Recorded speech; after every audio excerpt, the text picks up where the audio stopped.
Hello, my name's Shakti Tracy and I work at Diamond Heart Network, and I'm a shamanic practitioner, breathwork practitioner, and I really wanted to share a journey with you today to help give you guidance on how you can best look after yourself while you're in self-isolation.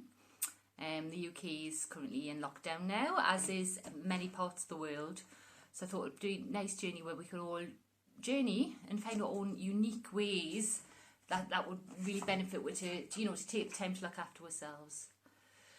I'm currently at home with my two children. They're not here tonight, they're all with their dad, but normally I'm a single mum, so a big part of my self-care today has been just to rest, you try to stay off Facebook, I also find it quite difficult going outside, I find I know it's being face to face with the reality and the shifts, but for me it's like I can only take so much of that, and it's like I need to, if I need to be in my bubble, I'm going to stay in my bubble, to look after myself, because to me it's a real priority that I've got to, be able to be here and create that sort of safe space for my children till we're out the other side of this.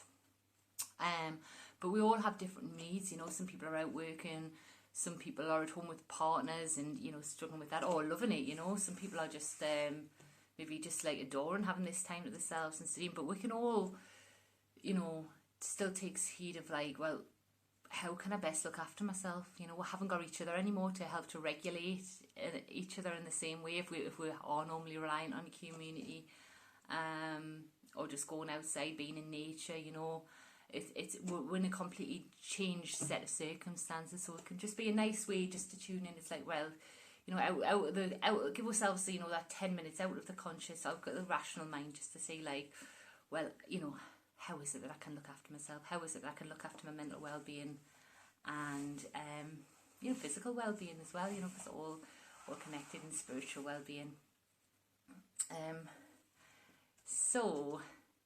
Yeah, what the journey I'd like to do today is to visit the lower world. In the shamanic world view, we've got the three worlds. We've got the lower world, middle world and the upper world. And in the lower world, this is where we'll meet an animal guide. And I think we're going to go and meet an animal guide, and I'm going to ask for guidance on, what you can do for self-care. But when you meet a particular animal, it might just be the essence of that animal itself has many lessons in it. In shamanism, often things do just come as symbols rather than messages, because in the symbolism there's often many more layers. So if you got a peacock, it might be like, well, you need to dress up still and look good. This is going to lift your spirits. What is it about the essence of the animal that you connect with that might have lessons for you? And then if you have time, just to go a bit deeper and see if there's any sort of specific advice as well, because while symbols have many layers, words are very direct, they're very specific intentions, so a different quality to them, but all interesting. But the most important thing is that we're going in and we're asking the question as well, so it doesn't actually matter if we don't get anything. What is most important is that we're going in, we're asking the question, and we're setting the intention that we want this question answered. And sometimes it doesn't come in the journey, sometimes it might come in the dream afterwards, or sometimes we just got a knowing. Sometimes, some people are visual, some people just get a knowing, they're just like going to the journey, it's like, oh yeah, right, I think that, I already know the answer to this, because of course we already do know the answers, and it, like I've said before in these videos, it doesn't matter, if you don't have to believe these are actual power animals. Fine if you do believe that, that's great, that you could believe that they're just aspects of yourself, or aspects of the collective consciousness. It's all good. What's most important is that we're getting the information needed, and that we're bringing it back to this world, and that we're using in this world to make a positive difference in our own lives, and therefore in the lives of those around us, because unless we're own cups full, we can't help anybody else around when it's really important. Last week we did the journey on self-care, about how we can help the community, but we can't help the community unless we take care of ourselves too, so magic star drum. Yeah, this is my star drum. I painted it since the last time, and it's completely changed the sound of it as well. Yeah, it'll be interesting. See what this star energy brings. Cute star energy. Right, so anyway, to go down to the lower world, we'll just start with a bit of a visualization. So you have to look for a way down. Often people imagine like a hole in a tree stump, and you know, might follow the roots down till you get to the lower world. I've done this with children, and literally they just like, oh, I turned myself into a worm and I buried down, and you know, imaginations go wild. You know, there's no limitations. You find your way down in whatever way you want. It's your imagination. You're starting the process by imagining your way down, and your imagination is creating this bridge to your subconscious. So you imagine yourself going down the lower world, but holding that intention that we're going there to meet a guide who's going to give you guidance on, to meet an animal guide who's there to give you guidance on how you can take care of yourself. So we'll just open it up and see what happens. And yes, I'll drum for about 10 minutes and then I'll call you back. Okay. So we just begin by closing our eyes. Closing our eyes, and you can lie down if you want to, or you can sit up, or you can move as well, you know. A lot of cultures move when they're doing shamanic journeying. And when we're ready, we'll start.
in your own time, coming back to your room,